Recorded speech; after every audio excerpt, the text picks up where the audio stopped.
pays de France. À ses côtés, un entrepreneur, Christophe. Que j'ai salué tout à l'heure, parce que c'était le premier à bien. Ah bah dans le BTP, on est matinal. Hein. Bon, Bruno, je ne vous présente pas.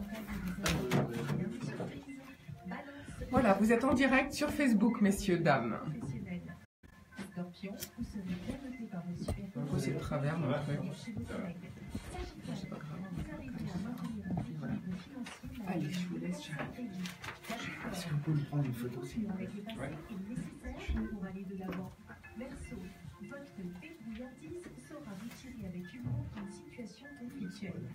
Attention.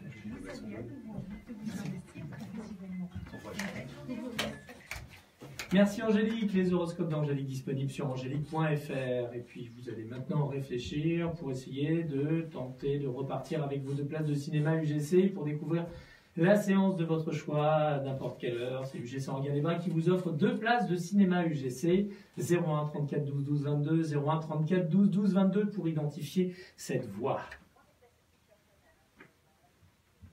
Voilà, c'est facile. Nous recherchons donc cette personnalité au 01 34 12 12 22. C'est simple, c'est fort simple. Vous réfléchissez et puis vous nous donnerez vos réponses demain matin dans le cadre de la matinale entre 7h et 9h, puisque la matinale referme ses portes maintenant. Il est tout pile 9h. Nous faisons un nouveau point sur l'actualité proche de chez vous avec Solène Ledorme.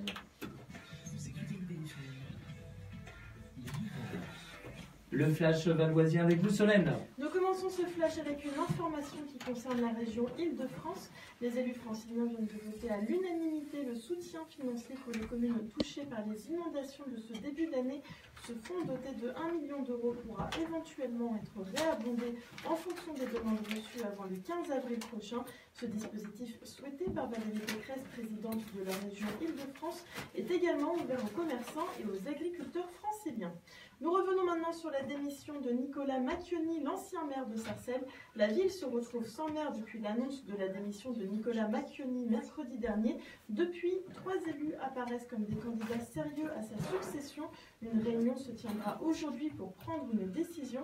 3 noms ressortent donc. D'abord, Annick d'Olivier Langlade, OPS, qui est arrivée sur la liste municipale en 2014.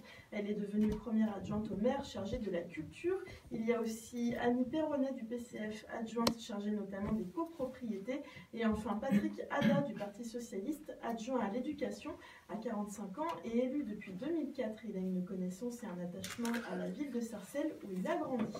Nous revenons sur le forum contributif de la ville d'Ermont de samedi dernier où 2 jeunes de 25 ans ont présenté leur initiative et elle est étonnante puisqu'ils ont fait un véritable tour de France des fermes. Antonin Dezay et Julien Pedro ont passé 8 mois en immersion dans plusieurs fermes de l'Hexagone, bénévoles dans une association qui met en place des potagers sur des toits d'école.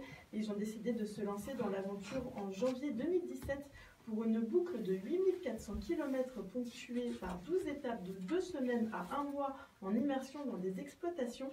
Une fois leur brevet professionnel de responsable d'exploitation agricole en poche, les 2 amis comptent reprendre en novembre prochain une exploitation de maraîchage biologique dans le Vexin. Leur idée est de rendre les consommateurs consommateurs et qu'ils s'investissent dans la ferme. La 6e édition du salon Effervescence aura lieu demain. Elle vous permet de rencontrer un certain nombre d'exposants PME, PMI du Val d'Oise, industriels ou services aux entreprises qui représenteront leur spécialité. Il a pour objectif de se rencontrer en toute convivialité et de favoriser les échanges commerciaux entre entreprises géographiquement proches. Plus de 150 entreprises du Val d'Oise, principalement des industriels et des entreprises de services aux industries, sont attendues pour cette édition. Alors si vous êtes intéressé, allez vite vous inscrire sur saloneffervescence.fr qui se tiendra demain à la salle Émile-et-Pré à Cormeilles-en-Parisis de 11h30 à 18h. Nous terminons ce flash avec une collecte au profit d'Emmaüs France. Jusqu'au 31 mars, ramenez les vêtements que vous ne portez plus dans l'une des boutiques participantes à l'opération Dressing du cœur. Les vêtements collectés seront redistribués à Emmaüs France. Venez trouver la boutique la plus proche de chez vous sur le site fédération-habillement.fr. Merci beaucoup Solène. Nous nous retrouverons à 12h15 pour un autre point sur l'actualité en Île-de-France et puis aussi demain matin, bien évidemment, dans le cadre de la matinale. Par contre, Christophe, c'est DP, on dit votre nom ou Bafana Matina, merci d'avoir été avec nous. Le bar d'économie, elle parle toujours, hein, c'est pas possible. J'ai pas fini mon émission, non, je plaisante. Et c'est normal, c'est là, c'est l'euphorie, on fait de on la est des grands bavards en économie. économie, il y a tellement de choses. Le thème, juste le thème, s'il vous plaît. Florence. Développement économique avec le président de la communauté de communes. C'est trop tard, au revoir. Vous avez un chrono, Florence, là, à chaque fois, et si vous le dépassez. Mais c'est pas grave, ils auront entendu développement économique. 38e anniversaire d'IDFM 98, deuxième festival balade musicale. L'église Saint-Joseph d'Anganay. Allez, amusez-vous bien. Hein. Ouais, merci. Amusez-vous bien. Merci à vous. Au revoir. Bonne journée. Interprétera Gluck, Mozart et tout à l'heure avec le concours de Solène Trividic, soprano. Dimitri Masyanikov, violoncelliste. Et Christophe, pianiste et directeur artistique. Alors Christophe, si vous voulez intervenir sur certains sujets nationaux, vous avez le droit, hein, on est là pour échanger. Simplement, vous me faites un petit signe, et à ce moment-là, après Monsieur Renaud, je vous fais intervenir. Hein? Est-ce que vous avez eu le temps de vous présenter avant que je n'arrive? Oui, on sait. Vous vous connaissiez déjà ou non, pas? mais j'avais appris que ce genre de procédé qu'il emploie, on m'en a parlé ce week-end, enfin juste avant ce week-end, et puis il connaît une des femmes qui est mère avec moi. Donc voilà, on a pu échanger quelques minutes. Super. Combien de secondes on a là? On est bon là? Ouais, on est bon. On fait signe quand vous voulez. Bah, on y va le plus vite possible, nous. Bonjour à tous, j'espère que vous allez bien. À demain Christophe, et nous sommes ravis de vous retrouver pour nous enrichir avec vous en économie pour une nouvelle semaine sur 98.0 en FM, en web radio sur idfm98.fr et bien sûr en vidéo live via Facebook, page IDFM. Alors aujourd'hui nous parlons communauté de communes, développement économique et pour cela je reçois avec grand plaisir Patrick Renaud, bonjour. Bonjour. Vous êtes président de la communauté d'agglomération Roissy Pays de France depuis 2016, une communauté dont vous êtes membre depuis 1994, ce qui vous amène à présider l'agence de développement économique Roissy-Dev et à présider l'association des collectivités du Grand Roissy. Vous êtes également un élu de Roissy en France depuis 1983, où vous occupez actuellement la fonction de premier adjoint. À noter que nous recevrons M. Toulouse, maire de Roissy en France, le 3 avril prochain. Jusqu'en 2005, vous étiez directeur général de Servair, la filiale du groupe Air France KLM spécialisée dans la restauration aérienne depuis 1974. Servair est tout de même le 3e acteur mondial de la restauration et des métiers de la logistique du transport aérien. Avec vous, Patrick Renaud, nous verrons les spécificités de la communauté d'agglomération Roissy Pays de France, son développement, et puis j'aimerais votre avis sur quelques projets concernant le Val d'Oise, comme les limites du Grand Paris, la ligne 17, l'annulation par le tribunal administratif de la ZAC de Gonesse et pas que. Ils estiment que les études d'impact sont non suffisantes. Et puis peut-être au niveau national, votre avis sur le MIPIM d'où vous revenez et d'autres projets gouvernementaux si on a le temps, car l'heure défile vite. À vos côtés, Christophe Dépé, bonjour. Enchanté, bonjour.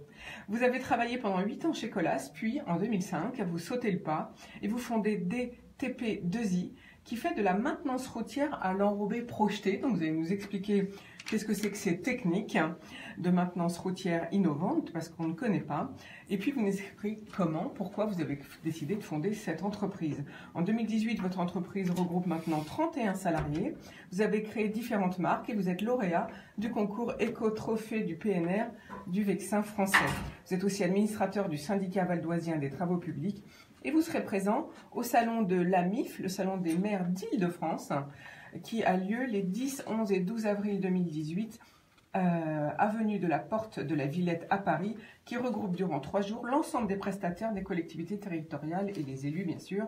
Un exemple de thème abordé à ce salon, eh bien l'évolution du rôle et des compétences d'un maire, un statut à redéfinir, ou bien le programme d'innovation du Grand Paris Express, le lancement de nouvelles méthodes de composition d'espaces publics, enfin plein de belles choses pour notre futur. Vous aussi, Patrick Renaud, vous allez sans doute participer à un salon, la SITL, la Semaine internationale du transport et de la logistique, du 20 au 23 mars à Villepinte. Alors là, rendez-vous incontournable du transport en France, de la chaîne logistique et qui réunit l'ensemble des acteurs et des produits, des services de la profession.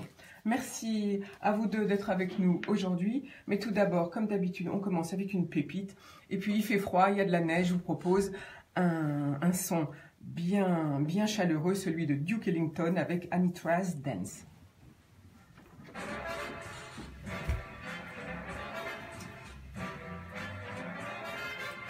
Si vous voulez entendre quand je parle, vous pouvez mettre le casque. Mais sinon, moi, le casque me sert uniquement pour les appels téléphoniques. C'est comme vous voulez. Il y en a qui préfèrent. Mais moi, je vous ai déjà vu rencontrer. Je sais pas comment, mais c'est pas bizarre, mais pas... C'est vrai? Mais pas inconnu, oui. Je pense qu'on s'est déjà rencontrés. C'est possible. C'est possible. Oui, c'est possible. Moi, je suis valdoisien, pas d'adoption, mais j'y passe quand même beaucoup de temps. Moi, j'ai fait beaucoup de salons, parce que j'ai édité des supports, j'avais une agence de com que là, j'ai mise, je l'ai arrêtée. Peut-être. Bon, bah, comme d'habitude, Julien, on n'a pas beaucoup de temps pour la musique. Nous, c'est toujours... c'est des pauses respiratoires. Ah oui, mais si je vous laissez la parole, on ne peut pas... Je ne chanterai pas. Ah bon, dommage. Je vous rassure, je vous rassure. On veut bien. Mais après, je vous réserve en deuxième pépite, je vous réserve une avant-première. Vous allez voir, c'est le printemps. C'est un disque qui sort fin avril. Je vous le dirai après. Je ne vais pas dévoiler. Bon, j'essaye de faire des pauses toutes les 10-15 minutes. Mais là, je suis même pas sûre qu'on ait le temps d'en faire autant. On y va ?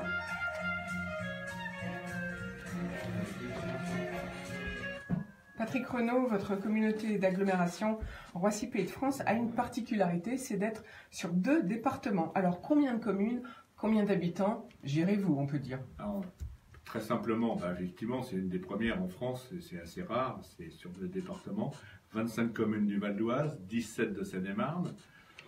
On est à peu près, au départ, il y a 2 ans, on était 346 000, on doit approcher 350 000 habitants, avec évidemment quelque chose de très particulier.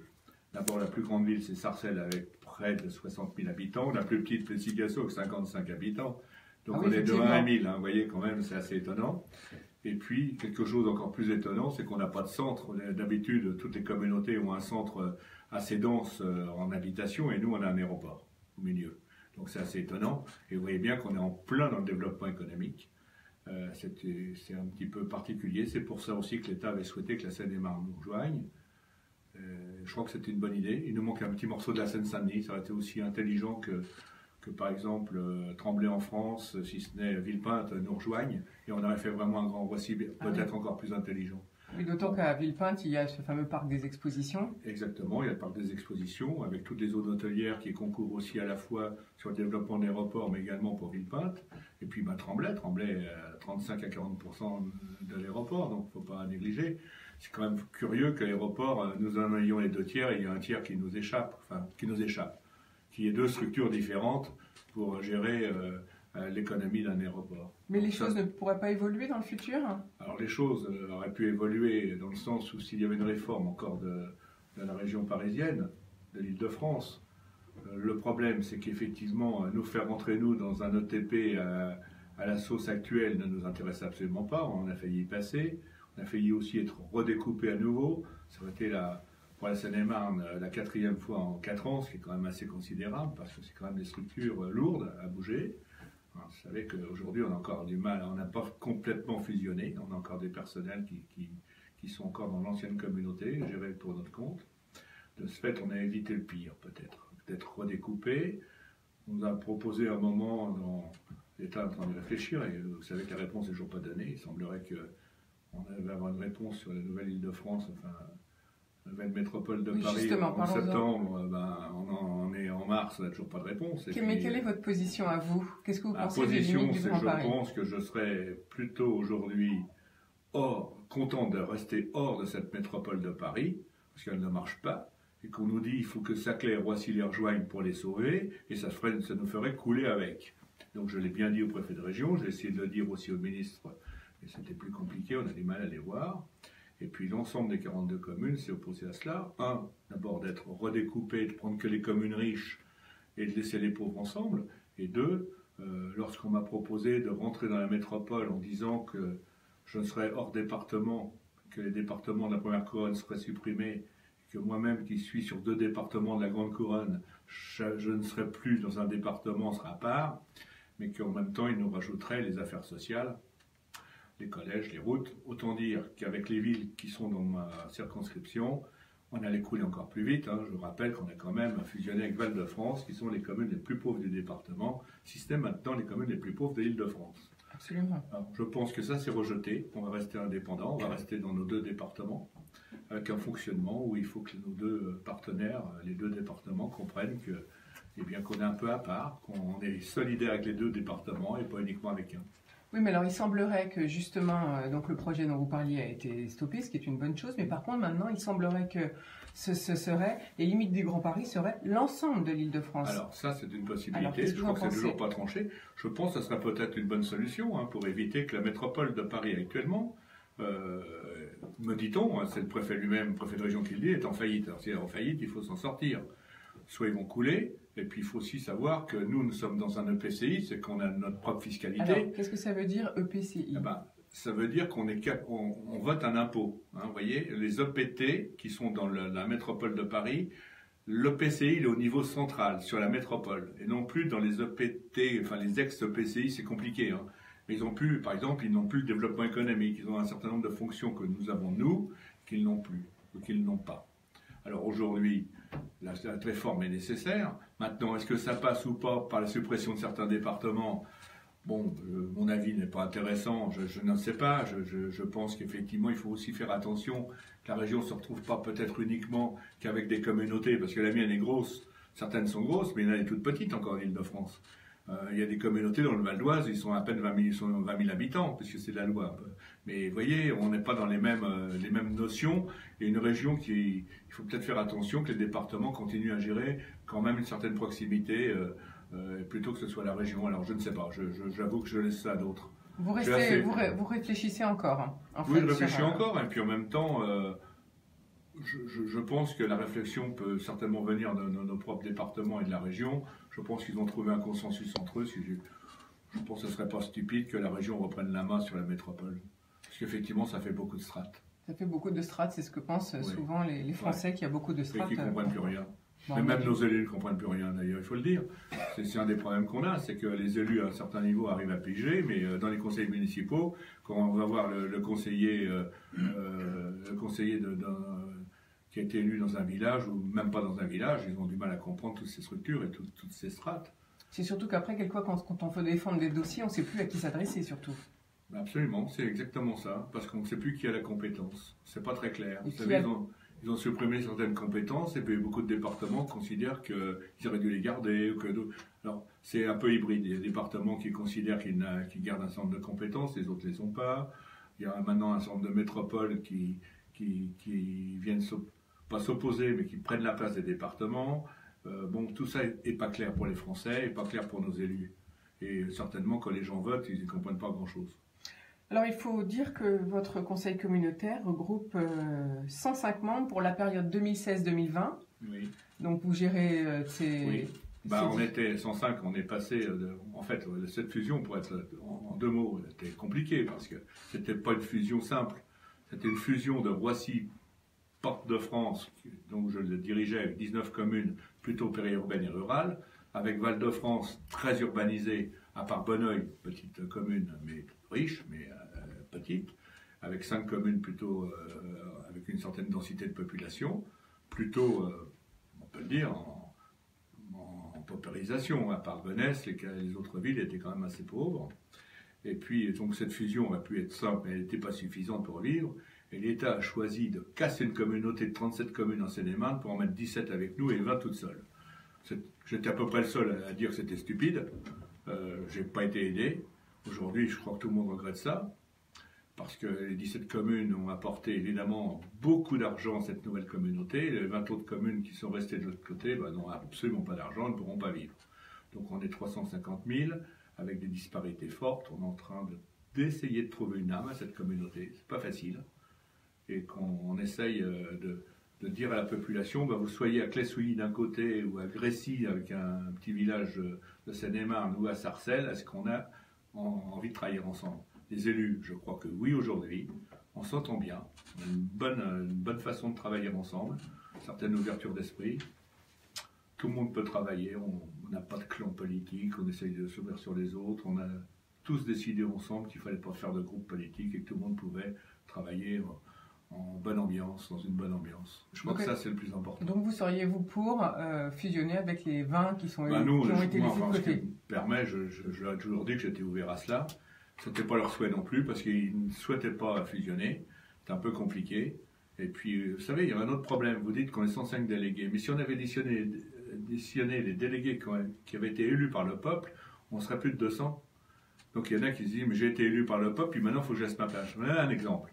Roissy avait 3 délégués dans l'ancienne communauté. Vous savez, vous l'avez cité tout à l'heure, je ne suis pas le maire. Il n'y a plus qu'un poste aujourd'hui. J'étais président sortant d'une communauté, candidat à cette grosse communauté. Mais si le maire ne m'avait pas laissé sa place, je ne pouvais même plus être président, puisque je n'étais plus élu à la communauté, alors que j'avais été élu par le peuple. Donc certains n'ont pas bien réagi. Il s'avère que moi, le maire, et puis l'autre personne qui était devant moi, parce qu'il y a une femme entre nous deux, vous savez, la parité, ils ont accepté de me laisser leur place. Bon, c'était très gentil de leur part, et puis je crois qu'en fait, on s'entend tellement bien qu'il n'y avait pas de souci majeur, mais qu'ailleurs, ça s'est passé d'une façon un petit peu différente, et les gens qui ont été élus ne supportaient pas de ne pas être élus dans cette grande communauté. Et donc, il y a eu des recours. Alors, les recours ont fait beaucoup de choses. J'étais intérimaire pendant 1 mois, après j'ai été président d'une commission spéciale, enfin bon, je suis passé par tous les statuts possibles, avant d'être élu.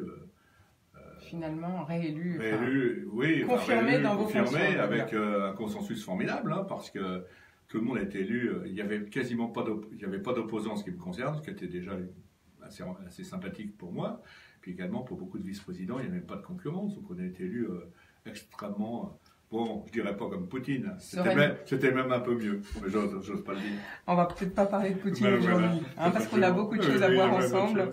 Donc justement, un sujet qui fâche vous concernant peut-être, c'est eh bien le tribunal administratif qui a proposé l'annulation de la déclaration d'utilité publique du BIP, qui considère insuffisante l'analyse des conditions de financement présentées. Alors expliquez peut-être aux auditeurs qu'est-ce que c'est que le BIP et qu'est-ce que vous pensez de cette décision.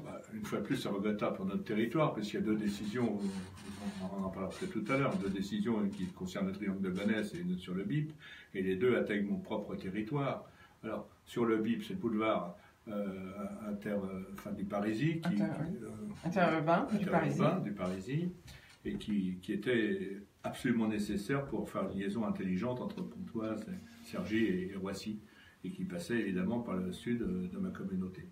Alors, je trouve que cet arrêt supplémentaire, c'est encore un coup de poignard supplémentaire sur le développement du secteur et surtout pour permettre aux gens de venir travailler plus facilement sur cette grande zone de Roissy. Hein. Je rappelle aujourd'hui que Roissy, aéroport, mais toutes les zones qu'il y a autour, il y a plus d'emplois que la Défense. Aujourd'hui, nous avons dépassé ça. Mais personne n'en parle suffisamment. C'est vraiment très attractif. Et nous sommes maintenant dans un développement qui a repris son cours d'une façon relativement forte avec... sachez-le, une possibilité que l'aéroport qui aujourd'hui fait un peu 67-68 millions de passagers pourrait monter à 120 millions, si ce n'est à 130-140 millions dans les années qui viennent. Puisque, comme vous le savez, personne ne veut d'un 3e aéroport en Île-de-France, si ce n'est même dans les régions voisines. Et donc, le développement est assuré pour plus de 30 ans. Ce qui est assez extraordinaire. Il y a un chef d'entreprise à côté de moi, s'il savait qu'il pouvait, lui, compter sur 30 ans de développement, il signerait tout de suite. Hein? Alors justement, vous avez parlé de l'autre annulation toute récente, c'est la ZAC de Gonesse, c'est-à-dire... et puis, tout ça, ça va avec. Et puis, il y a aussi le problème du report à 2027 de la fameuse ligne 17. Alors, est-ce que vous ne trouvez pas... Enfin, Qu'est-ce que vous en pensez pas? Je sais pas. D'abord, ce qui est annulé, c'est une décision du préfet. Hein. C'est pas autre chose que cela. C'est le préfet qui doit représenter un dossier, puisqu'il semblerait qu'il n'y ait pas assez de concertation, notamment pour les études d'impact. Les études d'impact. Alors, je vous assure qu'il y en a beaucoup quand même. Alors, peut-être que c'est pas suffisant, mais franchement, il y en a beaucoup. Mais ça coûte cher tout ça, les études d'impact. Ça coûte extrêmement cher, parce que ça dure des années. C'est extrêmement long. Il faut convoquer un certain nombre d'organismes importants. Il y a plein de réunions publiques. Il y a plein de dossiers à monter qui sont relativement compliqués, qui sont lourds, qui sont regardés par tout le monde à la loupe. Donc je pense que bon, c'est encore une mauvaise surprise supplémentaire sur notre secteur qui n'en a pas besoin. Je vous rappelle, la contestation sur ce triangle, elle est quand même formidable. C'est un triangle qui nous permet de développer. Nous avons le droit de se développer au schéma directeur de l'Île-de-France. Nous avons rendu des terres agricoles en conséquence pour pouvoir le développer. Et je suis le premier signataire d'une charte agricole sur un territoire, avec toutes les personnes qui concourent au développement agricole.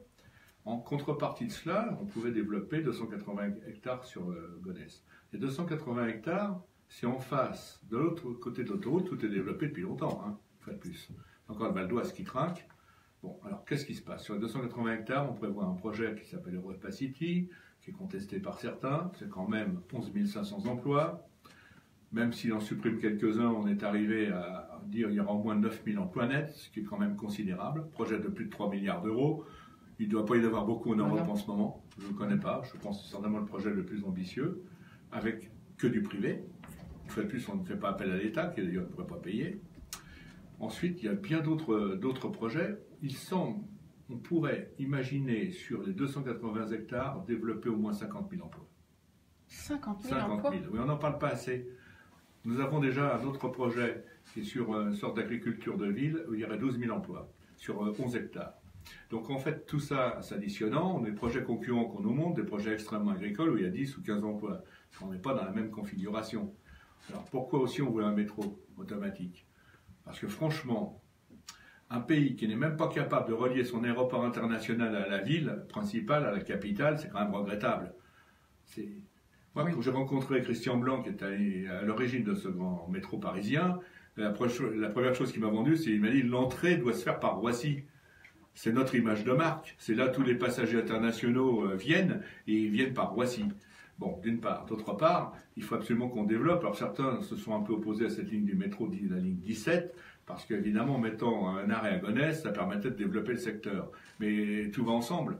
Je veux dire, est-ce qu'il n'est pas normal de sortir aussi de cette situation malheureuse où tous les habitants du Garges, Villiers-le-Bel, Sarcelles, une partie de Gonesse ne peuvent pas venir travailler parce qu'ils sont obligés de prendre le métro, la RER-D, redescendre à la gare du Nord et revenir par la RER-B. Vous trouvez ça extrêmement pénible, alors que bien d'autres peuvent venir plus rapidement et prennent des emplois à la place de ces gens-là. Donc tout ça, nous nous battons comme vraiment tous ensemble pour dire à l'État, stop, ça suffit. Les emplois de Roissy ne sont pas des emplois uniquement appartenant à Ménil-Amelot ou à Roissy ou à Morgard, les villes d'à côté. Ce sont des emplois du niveau national. Il y a des sociétés qui viennent, si elles ne viennent pas à Roissy, elles ne viendront pas ni à Lyon, ni à Limoges, ni à Clermont-Ferrand, ni à Marseille. Elles iront à Francfort, ailleurs, à Londres ou à Amsterdam. Oui, c'est ce dont on a peur, que le projet Et si ce projet ne se fait pas, il ne sera pas en France par ailleurs. Hein, voilà. Mais comment est-ce qu'on voit qu'on a du mal à faire comprendre à l'État des investissements à long terme? Pourquoi est-ce qu'on a autant de mal en France? Quand on voyage, on voit bien dans les autres pays que ça se développe beaucoup plus vite. Je pense qu'il y a toujours eu un problème avec Roissy. Je ne sais pas pourquoi, mais Roissy a été écarté pour beaucoup. L'idée de le faire à Roissy avait été bien réfléchie pendant un moment, mais je pense qu'effectivement l'État n'a pas su. Rappelez-vous, au départ, l'autoroute A3 n'existait pas. Il n'y avait qu'une seule autoroute pour venir à Roissy. C'était la 1 qui était déjà bien surchargée. Il y avait le RER-B a été mis après l'aéroport. Et il ne s'arrêtait pas dans les aérogares. Vous savez, on a repassé un film l'autre jour, inaugurant le RER-B en 1975, je crois, de mémoire. Et dedans, il y avait quelqu'un de la SNCF qui avait dit, qui prend la parole, bienvenue sur le spécial RER-B à travers Air France et SNCF, et dans 3 ans, vous allez voir, on va refaire un nouveau système de transport. Eh bien, vous voyez, 75, ça fait 30 ans qu'on... 30 ans, oui, 40 ans qu'on attend un système différent, et il est reporté. Alors nous nous sommes battus pour essayer de voir le Premier ministre, on nous a cantonné rue du Bac, vous avez dû le savoir, on fait quelques reportages, on a réussi à avoir quelqu'un au ministère des Transports, le Premier ministre nous a reçus, nous a assuré qu'il ferait le maximum, aujourd'hui c'est tombé, c'est retardé de 3 ans, et je trouve que c'est parfaitement regrettable, à la fois pour le triangle de Gonesse, mais également, c'est important, vous avez dû savoir que l'aéroport de Paris ouvrait une nouvelle aérogare qui s'appelle le T4 en 2024, et c'est 30 millions de passagers. Et 30 millions de passagers supplémentaires, c'est le Orly actuel. Alors, vous croyez que ça ne méritait pas qu'on ait un métro en 2024 ? Alors, dernière question au niveau national par rapport à tout ça, c'est le projet de vente d'ADP. Qu'est-ce que vous en pensez? Alors, d'abord, à titre personnel, je prononcerai qu'il faut faire extrêmement attention. D'abord, c'est vendre un bijou aujourd'hui. Alors, bien sûr, c'est pour ça qu'il est vendu. Il faut mieux vendre un bijou que quelque chose qui ne marcherait pas. Mais bon, en même temps, une fois qu'on l'a vendu, c'est un peu comme les autoroutes, on n'en tire plus de profit. Nous, on va être extrêmement méfiants parce qu'aujourd'hui, c'est une source de revenus extrêmement importante pour tous à la fois les départements, hein, bien entendu, et puis toute ma communauté actuelle, les communautés, puisqu'il y en a deux, qui sont sur cet aéroport. Donc on va être extrêmement vigilants pour voir si l'État ne brade pas tout cela et qu'on ait les mêmes ressources après. Donc il va falloir évidemment qu'on regarde à la loupe cette vente. Et on sera extrêmement vigilants. Donc vous êtes d'accord avec nous, c'est-à-dire que c'est voir à court terme au lieu de voir à long terme finalement. C'est certain, il faut faire attention. Je pense qu'une fois qu'on a vendu, après on peut peut-être pleurer, alors à vérifier. Mais est-ce qu'ils vont tout vendre? Est-ce qu'ils vont vendre les infrastructures aéroportuaires ou pas? Tout ça, il faut bien qu'on regarde. Est-ce qu'ils vont rester propriétaires des terrains ou pas? Vous savez, en province, c'est un peu différent de Paris. L'aéroport de Paris était l'émanation de l'État, ce qui n'était pas le cas par les chambres de commerce en province. Donc je ne sais pas, il faut qu'on regarde en détail. Mais en même temps, s'ils ne vendent pas tout, ben, ça ne sera pas le même prix. Hein. Alors, éventuellement, pourquoi est-ce que, après tout, une région ou des départements ne pourraient pas s'allier pour racheter, finalement, si l'État veut vendre? Je ne sais pas, mais le prix annoncé qui est de 8 milliards et demi, je pense, je ne sais pas, on dit même une communauté, mais moi, je ne sais pas comment je vais chercher l'argent, vous voyez, c'est compliqué. Oui, c'est compliqué, donc il faut s'associer, en fait. En même temps, aujourd'hui, plus on emprunte et plus on s'endette, plus moins on reçoit de subventions de l'État. Vous savez que la nouvelle règle là, qui vient de tomber pour les communautés comme la mienne ou comme les départements, alors on est coincé un petit peu. Hein. Maintenant, c'est pas une mauvaise idée. Est-ce que ça pourrait se partager, faute société d'économie mixte avec des privés? Peut-être. Il faut imaginer cela, mais c'est compliqué. Hein. C'est quand même un gros morceau. C'est un gros morceau, hein, parce que derrière cela, derrière l'aéroport de Paris, il n'y a pas que Paris hein, aujourd'hui. Ils ont à moitié les aéroports turcs, ils ont des aéroports en Amérique du Sud, etc. C'est un groupe international lourd. On va tout de suite, Patrick Renaud, si vous voulez bien, faire une petite pause avec vous et je vous propose un petit bijou qui va sortir fin avril. Écoutez. Ouais. Très bien. Ça va? Si vous voulez boire un verre d'eau... J'aime bien, oui.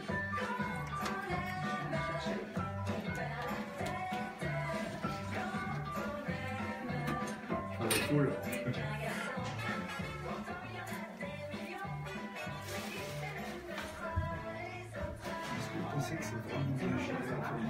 Je vous donne un peu d'eau, mais après je l'enlève parce qu'on n'a pas le droit de prendre dans le studio. C'est pas bien géré. Tu passes après, toi? Je sais pas, je te dis, on fait pas les jours, mais on va laisser le temps. Ça dure combien de temps? 15 minutes. Est-ce que moi je vais pas partir encore? Christophe, vous voulez réagir ou pas à des choses, à des sujets qu'on a abordés là? Non. Non, ou pas prendre position? Ils font des efforts, mais en même temps, c'est facile pour Aéroport Paris. Il suffit d'augmenter la redevance. Pardon? La redevance est bien supérieure à tout ce que demanderait des... de travailler constamment. On y va. Je vais le verre d'eau. Oui, il faut... On va y aller. Merci. Allez, c'est parti, parce il est déjà 32. Pardon? Il est déjà 32, faut qu'on y aille. Ça va vite, on va de ça. Alors, c'était pas joli ça, c'était les Parisiennes, à ce qu'on est bête. Eh bien, les Parisiennes, c'était un groupe qui existait il y a 40 ans, et cette fois-ci, il est reformé avec Ariel Dombal, Ina Modja, Elena Noguera et Marina Galanter, un disque qui va sortir le 27 avril. Soyez à l'écoute, ça vaut le coup. Alors tout de suite, c'est le débrief du sport. Bruno est revenu de vacances. Bruno Vigoureux, bonjour. Bonjour Florence, bonjour à tous. Je voudrais commencer par vous dire un grand bravo, mesdames. Oui, bravo les filles. Vous avez été fantastiques ce week-end. Je parle des filles de l'équipe de France de rugby qui ont non seulement remporté vendredi le tournoi Destination, mais se sont aussi offert un grand chelem flamboyant. Les filles du 15 de France n'ont laissé aucune chance au Pays de Galles et se sont nettement imposées 38-3.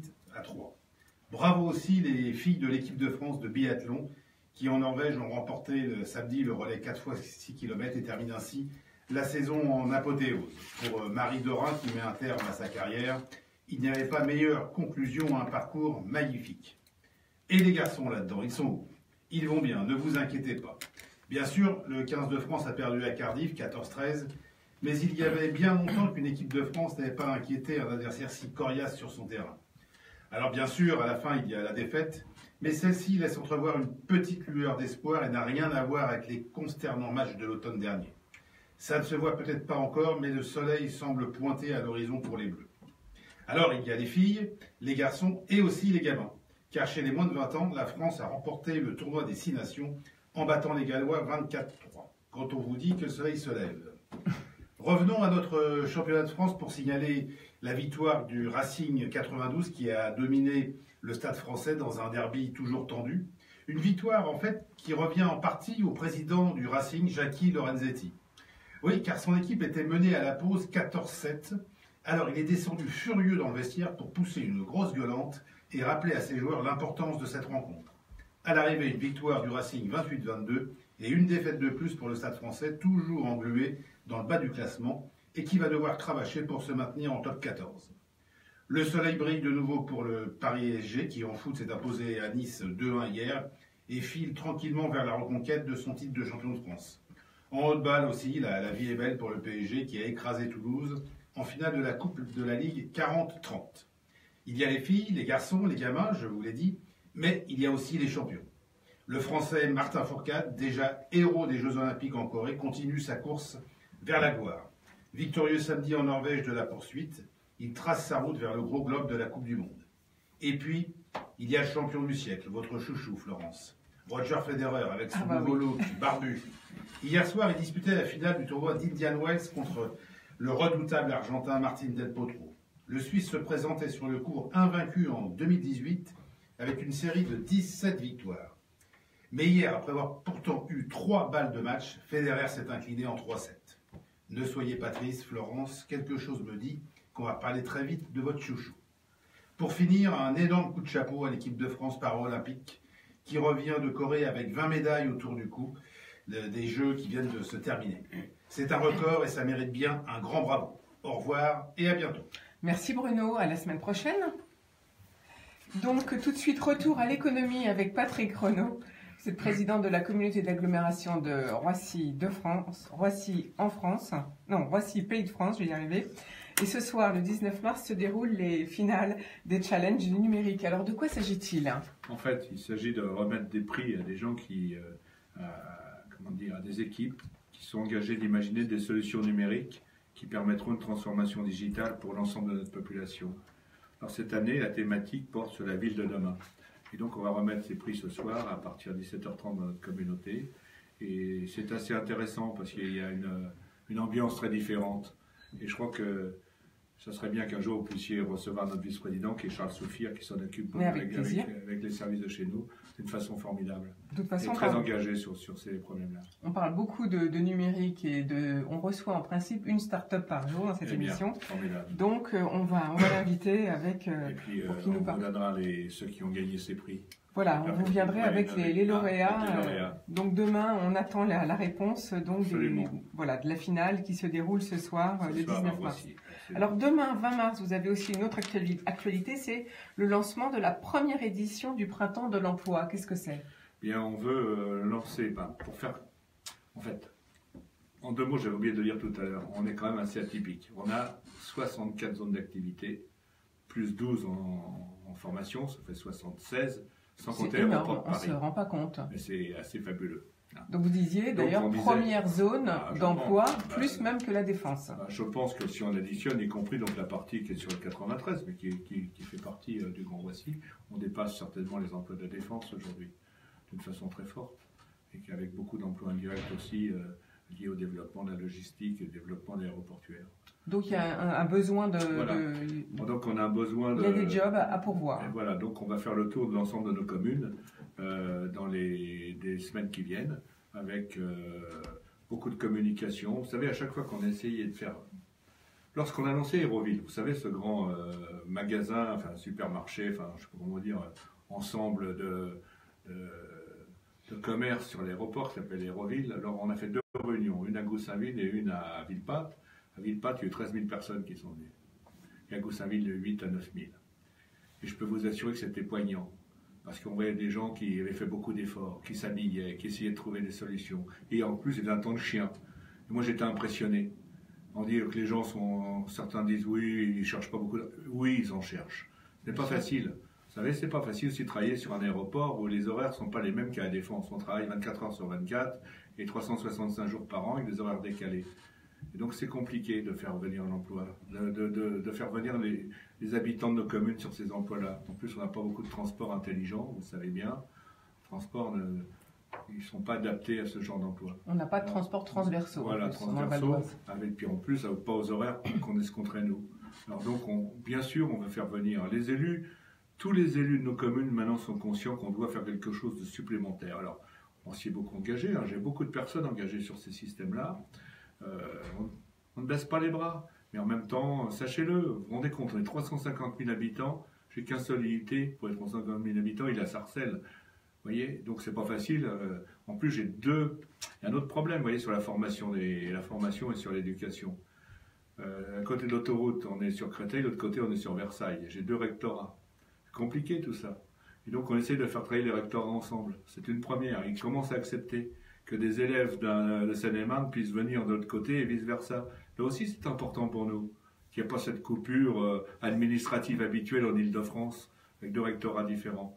Donc on essaye de faire bouger cela, et que par l'intermédiaire de beaucoup de sociétés qui pourraient présenter aussi les emplois qu'ils ont à donner dans le futur, nous on essaye de réfléchir plusieurs années à l'avance pour trouver avec l'État et avec la région les formations qui vont le mieux, et les départements. Vous voyez, parce qu'on sait...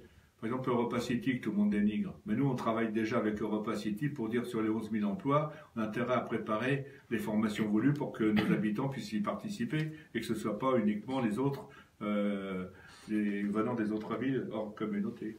Donc, qui peut venir au printemps de l'emploi et où? Alors, en plus, on vous donnera les agendas, les calendriers, parce qu'il y a beaucoup de villes. Voilà, on le redonnera en détail à l'antenne. La directrice de la COP vous dira ça. Voilà, à partir de demain. Alors, dernier sujet, parce qu'il nous reste 5 minutes ensemble. On va parler un petit peu de Roissy Dev, du développement économique, puis de votre retour du MIPIM. Est-ce que c'est incontournable, le MIPIM? Oui, c'est incontournable. Qu'on s'appelle Roissy, on doit y être. Vous savez, Roissy a une particularité formidable. C'est que quand je vais à l'étranger, tout le monde nous connaît. On est connu dans le monde entier. Donc on n'a pas besoin de dire où ça se trouve. Alors évidemment, il y a Paris, il n'y a pas Paris, il n'y a évidemment pas d'aéroport de Roissy, mais nous on est connus, donc c'est déjà important. Et qu'en plus on a 76 zones d'activité futures, on se doit d'y être. Parce que ça serait extrêmement malheureux qu'on ne soit pas dans ces grands salons internationaux. Alors bien sûr... Donc c'est un salon qui a lieu à Cannes, il faut rappeler, tous les ans. Et qui rassemble des zones d'activité. Tous les constructeurs, tous les aménageurs, aussi bien en activité et en logement, et qui viennent proposer aux communautés, aux villes, aux régions, un certain nombre Et c'était un lieu de rencontre important. Et je peux vous dire que depuis 2 ans, on a senti qu'il y avait une reprise. Les années antérieures, on sentait qu'il y a beaucoup de gens qui venaient, mais c'était surtout pour palabrer. Là, ça bouge. Et ça signe. Et il y avait du monde. Il y avait 35 000 personnes qui sont présentes. C'est un salon extrêmement important. Alors, il y a d'autres salons aussi, il ne faut pas les négliger, notamment à Paris, le CIMI. Mais je crois que ces 2 salons-là, nous sommes obligés d'y être. Et puis c'est bien, j'ai rencontré beaucoup. Vous savez, il n'y a pas que le salon par lui-même, il y a tous les apartés qu'on peut avoir avec les élus, avec des grosses sociétés, avec un certain nombre de personnalités qui font qu'en fait, c'est assez riche. Alors, quels sont les objectifs de Roissy Dev pour 2018 ? Roissy Dev, aujourd'hui en 2018, c'était de prendre en compte depuis 2 ans la diversité. C'était de récupérer. Nous avions 19 communes, on en a 42, avec un développement exceptionnel. Et puis, nous avons fusionné avec une autre association qui s'appelait Aérotropolis. Aérotropolis, c'était les grandes signatures autour de Roissy qui pensaient par FedEx, lorsqu'on avait un aéroport, on pouvait aussi imaginer que cet aéroport, les zones de développement de l'aéroport pouvaient se développer parce qu'il y avait un aéroport. Alors je m'explique, par exemple à Memphis où il y a FedEx International, il y a des sociétés qui sont venues juste à côté, par exemple pour faire des analyses de sang pour le monde entier, parce que ça repart le lendemain, pour faire comment dire, il y avait des sociétés qui avaient des bras articulés, des jambes articulées, qui mettaient leurs entrepôts là pour les expédier dans le monde entier. Voilà. Et nous, on pense qu'il y a cette Aérotropolis Europe et doit se faire à Roissy. Et donc, on a fusionné avec Roissy Développement. Donc aujourd'hui, Ça prend une échelle formidable, c'est-à-dire que Roissy Développement est quand même un élément essentiel. Et j'ai demandé à mes élus de me laisser le développement économique. Et je pense que tout le monde trouve bien que le président s'engage, ce qui est l'élément numéro 1. S'il n'y a pas de développement, on n'aura pas le logement, on n'aura pas les transports, on n'aura pas la formation, etc., les équipements publics. Donc tout le monde a pensé que c'était une bonne chose, que je connais bien. Vous êtes le lien dans tous les sujets, donc c'est quand même, au niveau économique, c'est quand même indispensable. Et donc j'ai ces deux casquettes. Pour faire avancer les dossiers. Merci beaucoup Patrick Renaud. Alors une petite actualité tout de même pour toute votre zone d'activité, c'est bientôt le 10e Festival de littérature jeunesse jusqu'au 7 avril avec la clôture du Salon de littérature jeunesse à Arnouville, spectacle, animation et exposition. Jusqu'au 20 mai, l'exposition au musée Arkea Les Petits Pots dans les Grands. Et puis le cinéma intercommunal à Fos, labellisé Art et Essai depuis 1995, où se jouera La Belle et la Belle à partir du 21 mars. Allez, tout de suite, on passe la parole à notre second invité, Christophe Dépé. Vous êtes président de DTP2I qui fait de l'enrobé projeté, une technique de maintenance des routes. Expliquez-nous votre technique, vos technologies, comment ça se passe. Oui, donc je vais déjà vous présenter un peu DTP2I. DTP2I, c'est une PME complètement indépendante. Aujourd'hui, dans le monde des travaux publics, ça devient extrêmement rare. Donc c'est une PME d'une trentaine de personnes. On aura 13 ans d'existence le 1er avril et on a une moyenne d'âge sur cette entreprise qui est autour de 35-36 ans. Très jeune donc. Et en 13 ans, c'est 16 apprentis qui ont été diplômés, formés et diplômés. Ah c'est bien, bravo. Ça me fait toujours sourire quand on parle beaucoup d'apprentissage aujourd'hui. Nous, c'est un des fondamentaux de l'entreprise. Voilà. Donc nous, on est une entreprise de travaux publics, on ne peut plus classique, sauf qu'il y a 4 ans, avec les problématiques liées aux fortes réductions de dotations en direction des collectivités territoriales, qui sont une grosse partie de nos clients. DTP2I, c'est à peu près 80% de marché public. On a imaginé essayer de trouver des solutions pour nos clients qui étaient confrontés à une dégradation sans discontinuer de leur patrimoine routier et en parallèle des budgets qui partaient complètement en quenouille. Et donc on s'est intéressé à des techniques qui existaient déjà, qui avaient déjà commencé à être utilisées un peu en province, parce que la province, je pense qu'elle a été d'abord touchée avant la métropole parisienne. Et donc on s'est orienté vers cette technique qui s'appelle l'enrobé projeté, qui est une technique qui a été fortement développée dans l'hémisphère sud, chez les anglo-saxons de l'hémisphère sud, c'est-à-dire les néo-zélandais, les australiens, qui est en fait une technique qui est surtout à base d'émulsion de bitume, plutôt que d'être à base de bitume pur. Mais ça nécessite une maîtrise un petit peu particulière, une technologie un peu particulière. Et puis donc on s'est lancé là-dedans au plus fort finalement de la crise, c'est-à-dire en 2014, la crise des travaux publics. Il faut savoir que sur l'Hexagone, le monde des travaux publics, c'est à peu près 30% de contraction du volume. Donc c'est quand même un métier extraordinairement sinistré, lié de toute façon aux problématiques des collectivités territoriales qui n'avaient plus de budget. Donc on s'est lancé dans cette technique avec un constructeur qui est un constructeur allemand à Stuttgart. Et aujourd'hui, on est on peut dire un des leaders de l'enrobé projeté en France. Il y a une cinquantaine de machines en France. Donc ça permet en fait de réparer durablement des itinéraires. Évidemment, ça ne rénove pas complètement la couche de roulement, mais ça permet de la mettre en sécurité, ça permet de la réparer suffisamment, de manière suffisamment étanche pour que des dégradations plus fortes n'arrivent pas. Oui, mais alors soyons concrets, parce que nous, on n'y connaît rien, évidemment, on n'est pas dans ce métier. S'il y a un trou dans la route, vous arrivez, vous remplissez, et puis ça répare. C'est ça que vous voulez nous dire, en fait. Voilà, contrairement à ce qui existait auparavant, qui était quelque chose qui permettait de réparer rapidement, mais qui ne tenait finalement pas et qui était quand même très cher, qui s'appelle l'enrobé froid. Là, on intervient, on met une couche de colle et on remplit la dégradation avec un matériau granulaire enrobé d'émulsion de bitume. C'est pour ça qu'on parle d'enrobé projeté. D'accord. Et nous, on a été plus loin chez DTP2I parce qu'on y a investi pas mal de recherche et de développement sur les matériaux. Et on a créé une marque qui s'appelle EP+, by DTP2I, pour bien, d'ores et déjà, se démarquer d'une certaine concurrence qui pourrait tomber dans la facilité.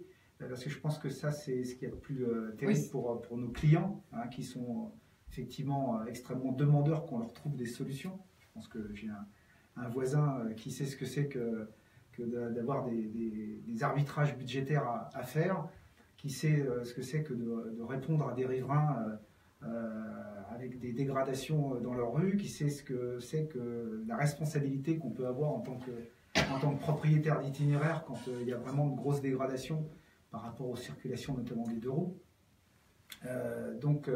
Aujourd'hui, nous, on a vraiment investi dans de la recherche sur des matériaux pour vraiment fiabiliser cette technique. Voilà, et donc pour garantir la qualité, vous avez créé une marque. Voilà, exactement. Donc, alors dites-nous concrètement, au niveau prix, parce qu'il faut quand même être concret, on est en radio. Bien sûr. Si un élu nous écoute, ça coûte combien en moins par rapport aux autres solutions habituelles?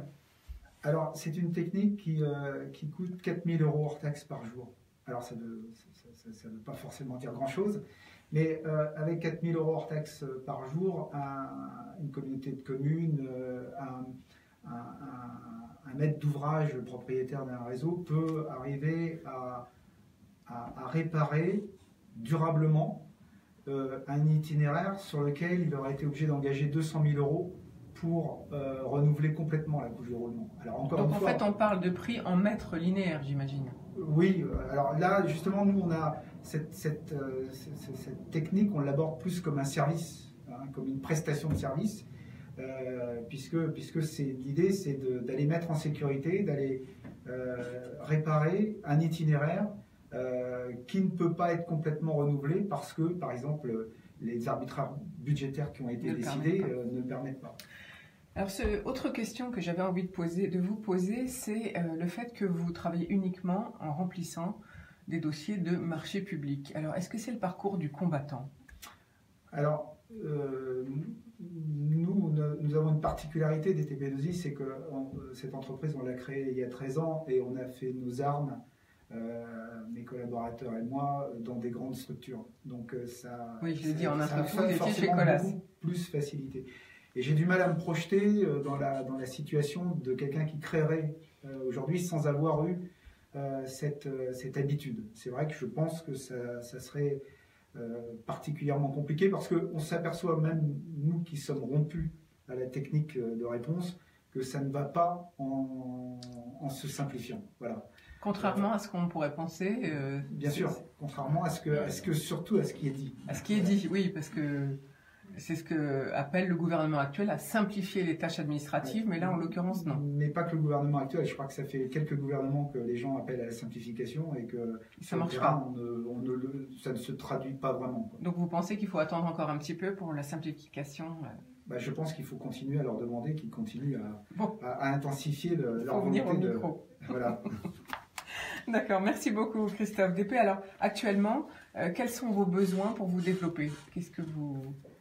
Aujourd'hui, on connaît sur la maintenance routière, évidemment, puisque c'est vraiment quelque chose qu'on a souhaité, on a réorienté l'entreprise vers cette activité-là, qui est vraiment extrêmement innovante. Donc aujourd'hui, on a un développement qui est assez fort, puisqu'on est passé en 2014 d'une unité de réparation routière à 4. La 4e arrive cette année, elle sera entièrement avec une énergie propre, elle sera entièrement au GNV. Et ce qu'on a besoin aujourd'hui, c'est de se faire connaître, et c'est pour ça qu'on sera présent au mois d'avril au salon de la MIF, parce qu'en fait, on s'aperçoit que c'est quelque chose qui a du mal à se faire connaître, donc on a besoin de communiquer sur le sujet. C'est surtout ce vers quoi on a réorienté l'entreprise à l'automne dernier, c'est communiquer sur cette technique et la qualité de votre réparation. Sur ces solutions qu'on peut apporter et qui en fait sont en plein dans le développement durable d'ailleurs, parce que là on parle bien de faire durer des chaussées, quoi. Pour le coup, exactement. Merci beaucoup en tout cas d'être venus ce matin à tous les deux. Peut-être que je vous repasserai la parole pour un petit mot de conclusion, mais il nous reste 4 minutes d'antenne et j'ai quelques infos à vous transmettre. Alors le comité opérationnel départemental antifraude du Val-d'Oise s'est réuni le jeudi 15 mars sous la coprésidence de Jean-Yves Latournerie, préfet du Val-d'Oise, et d'Éric Corbeau, procureur de la République de Pontoise, afin d'établir le bilan 2017 des actions menées par les services de l'État dans la lutte contre les fraudes fiscales et sociales. Et tenez-vous bien, c'est plus sous l'autorité du parquet, les enquêteurs ont permis de saisir au sein du patrimoine des fraudeurs plus de 7 millions d'euros en Val d'Oise, le double du montant de 2016. 306 opérations ont été menées et au total, c'est 38 millions de détections de fraude aux prestations sociales fiscales et de travail dissimulé. C'est énorme. Autre sujet, bientôt des robots pollinisateurs pour remplacer les abeilles. Plusieurs projets de robots sont en cours d'essai. Le dernier en date vient d'un investisseur, Walmart, dans la chaîne d'alimentation américaine. Ces robots seraient équipés de caméras et de capteurs. Ils repéreraient des fleurs, prélèveraient le pollen et le transporteraient. C'est quand même formidable, tous ces petits robots. Alors, une petite info également pour vous. Je suis sûre que vous êtes utilisateur de Dropbox ou de WeTransfer pour transférer vos fichiers lourds. Et oui, des solutions américaines. Aucun Français, pour l'instant, n'a développé ce genre de choses parce qu'en France, on n'a pas de vrais investisseurs en capital risque. Les Français ont peur.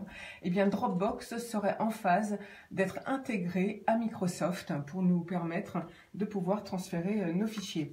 L'Oréal annonce l'acquisition de Modiface, une entreprise canadienne spécialisée dans les domaines de la réalité augmentée et de l'intelligence artificielle appliquée à la beauté.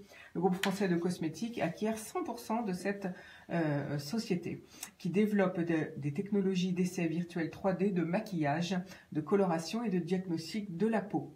Autre intérêt, c'est le groupe Carrefour qui va s'équiper d'un QR code qui sera affiché sur l'étiquette de la viande, et comme ça ils pourront retracer le parcours de l'animal, de son élevage jusqu'au rayon du supermarché, c'est-à-dire grâce à la blockchain. C'est la première fois que cette technologie est appliquée dans le secteur alimentaire en Europe et ça vaut le coup d'être dit, nous dit donc Carrefour. La blockchain, c'est une technologie de stockage et de transmission de données transparente et sécurisée, dont une des principales applications est la création de crypto-monnaies, mais ça je vous en parlerai. Lundi prochain, on fait un sujet spécifique sur la crypto-monnaie. Allez, on va se quitter, on vous dit au revoir, à demain. On se quitte avec Slimane, son titre qui vient de sortir, qui s'appelle « Viens, on s'aime ». Bonne journée, l'équipe d'Isabelle Durand arrive pour de la musique. Au revoir. Et voilà. Merci Léa. Merci. C'est moi qui vous remercie. Je vais vous laisser